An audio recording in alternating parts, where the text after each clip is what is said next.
Hey everyone, before we get started today, I want to give a quick shout out to one of my viewers, Shaun Duffy. Shaun just passed his test to become a driver for Stagecoach in the United Kingdom. Shaun sent me some pics of himself and the bus he'll be driving. A huge congrats to you, Shaun. Welcome to the ranks of fellow bus and coach operators. Please be sure to keep in touch, Shaun, and let me know how you're liking your new career. Thanks, Shaun. Now on to today's show.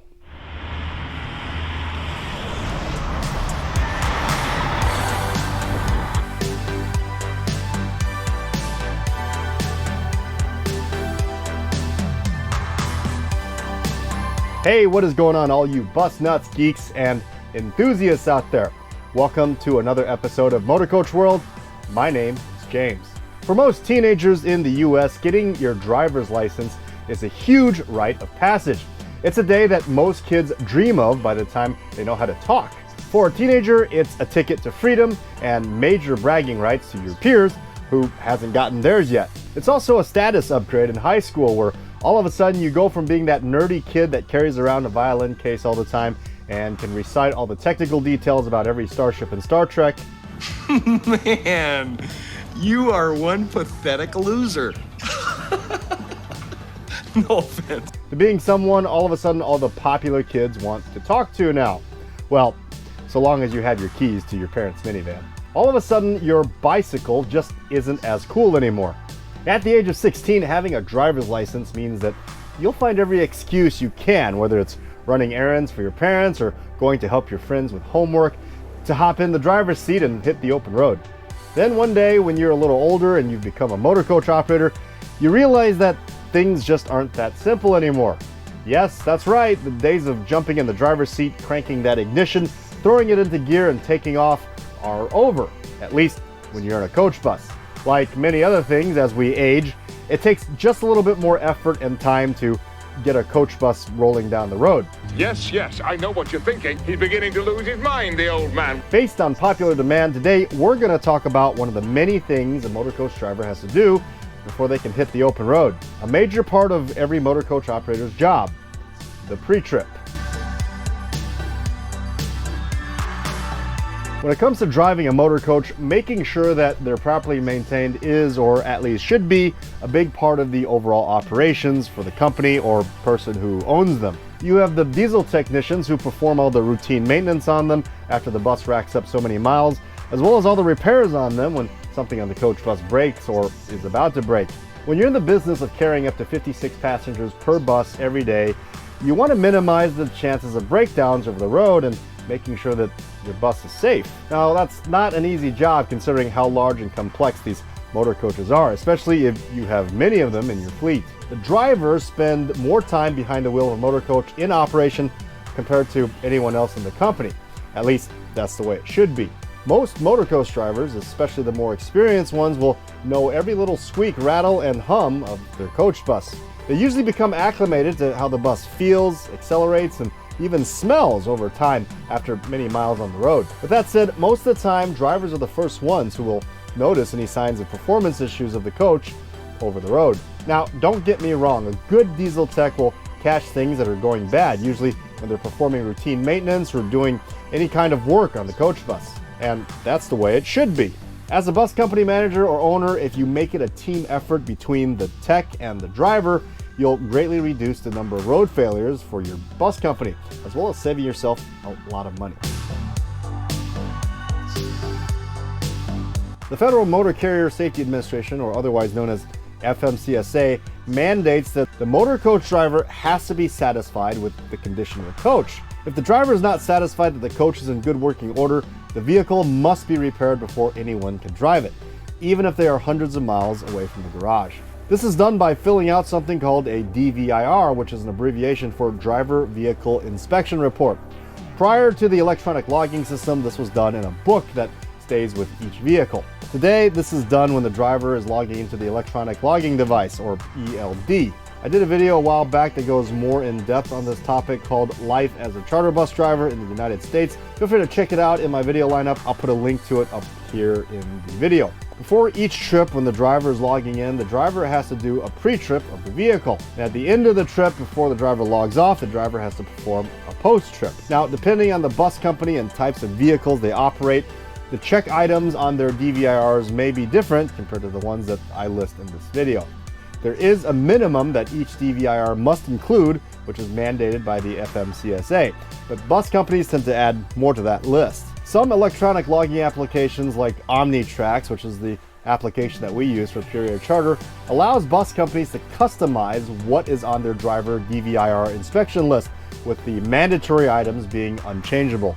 Now, in the interest of a broader perspective while doing research for this video, I took a look at 4 different DVIR and pre-trip procedures from 4 different bus companies in the US to compare and contrast. Not surprisingly, all 4 bus company inspection items weren't all that different compared to how we do things here at Pure Charter. Now, honestly, folks, I was actually dreading making this video. You see, a pre-trip is something that many bus companies use to kind of one-up each other.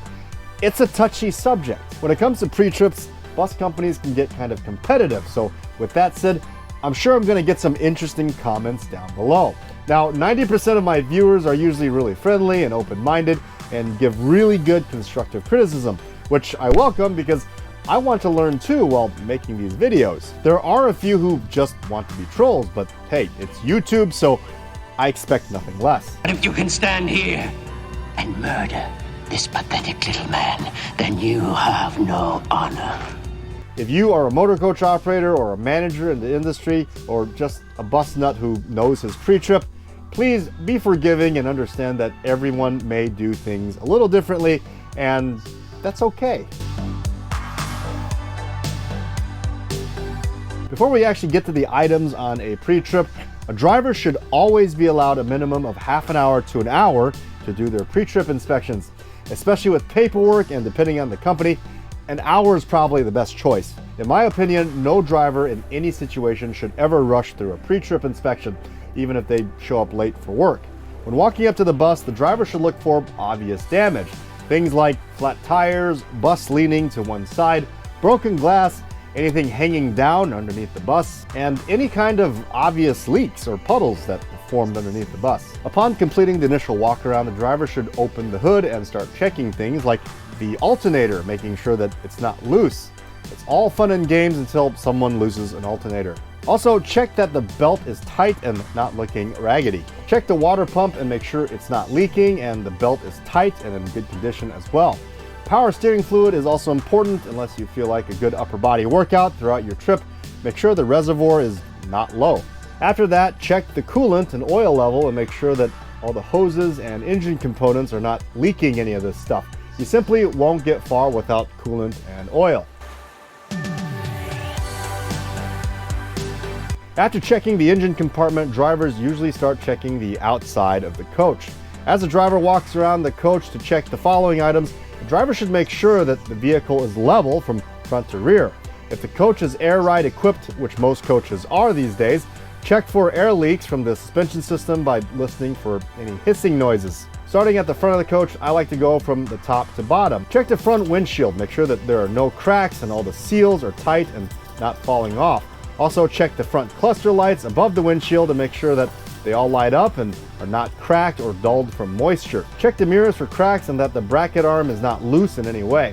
Losing a mirror on the road will render the coach bus unroadworthy, as the driver won't be able to change lanes or make any turns without them. Pull out your windshield wipers and make sure the blades are in good shape. Also make sure that the arms are secure and not loose. I usually like to turn them on once to make sure that they work and that nothing is going to fall off. Be careful not to turn them on too high on a dry windshield. It's not good for the blades as well as the motor of the wipers. Make sure your headlights and turn signals are working, including your high beams. After that, check the bumper and make sure that it's secure, not wobbly, and that all the bumper corners are attached and not about to fall off. Depending on which side of the coach you decide to go down after the front inspection, make sure you do the same on the other side. I personally like to go down the right side of the coach first, which is the side that the passenger door is on in the US. First, I check the wheels, a visual check of tire pressure, basically making sure they don't look flat. We also have a tire thumper on each bus, which is basically a giant wooden club. If there is air in the tire thumper will bounce easily and make a loud, sharp thud. If the tire is flat with no air in it, it usually won't bounce much and it'll give a sound like a dull thud when it's smacked. The front tire tread should be at a minimum depth of 4/32 of an inch. How deep is 4/32 of an inch, you ask? If you take a penny and turn it with Lincoln's head upside down and stick it into the tire tread, the top of Lincoln's head should disappear. If you can see the top of Lincoln's head, then you'll need some new tires. Also make sure that the sidewall of your tires don't have any kinds of cuts or damage that may result in a blowout. Sidewalls are not as durable as the top treads of the tire, and any kind of rubbing against curbs can result in damage to the sidewalls. After that, check the rim for any cracks or damages and lug nuts for tightness. A driver should also make sure that the hub is not leaking any oil. During the walk from tire to tire, the driver should check the body for any signs of damage from previous trips. For us, there's usually a diagram of the bus on the pre-trip sheet that the driver can use to mark any kind of damage on the bus. Check that baggage and all other exterior compartment doors are not damaged and can open and operate properly, as well as shut and latch securely. After opening the compartments, make sure that all the spare and emergency supplies are present. Things like road flares or reflective triangles, spare belts and oil along with other fluids. Also, we mount a fire extinguisher in the luggage bay, but these may differ depending on the company. On the side of the coach, make sure all the clearance light lenses and reflectors are not cracked or damaged in any way, and that the side turn signals turn on and are not loose. Also make sure the passenger windows are not cracked or loose in any way. I usually look for weather stripping hanging off, which usually results in leaking if not replaced. Check underneath the coach and look at the exhaust and make sure none of the pipes are hanging down. While you're down there, take a look at the frame for cracks or any signs of damage. And also glance at the drive shaft to make sure it's not hanging down also. As we get to the rear tires, I check the tires for pressure visually and thump it with the tire thumper. Keep in mind that on most coach buses, the rear tires are dualies, meaning that there are two of them. Be sure to check the inside tire as well and make sure that there are not objects or animals between the two tires, as that has been known to happen. The rear tire should be at a minimum of 2/32 of an inch tread depth. You can also use the penny trick again for this. If you see the top of Lincoln's head after you stick the penny into the tread, you will probably need a new tire. Again, check the sidewalls of the tires for cuts and damages, and the rims for cracks and lug nuts for tightness. A trick I learned for the lug nuts is to look for any shiny silver spots around the lug nuts.